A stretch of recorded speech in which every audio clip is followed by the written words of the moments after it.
As of late, most things in the computer hardware space have been really hard to get a hold of. Small form factor computer cases are no exception. Today we're looking at one of the rarest and undoubtedly one of the most well-made and most enjoyable to work with.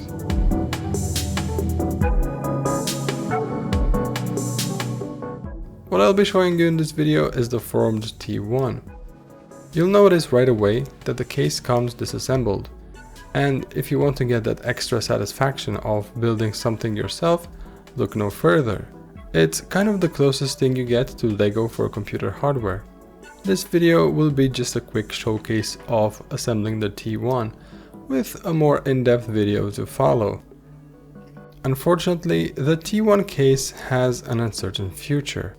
Due to various issues with manufacturing, rising prices of aluminium, and demand for a slightly larger case, the FormD team is working on a new T1 as well as a completely new yet unrevealed case.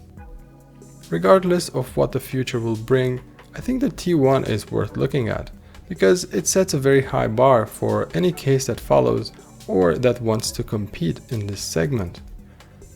For now, I'll let you guys enjoy the rest of the video. Do let me know down in the comments if there's anything in particular you would like to see on my channel. A really special thanks to everyone who has subscribed and commented on my previous videos. I really appreciate it.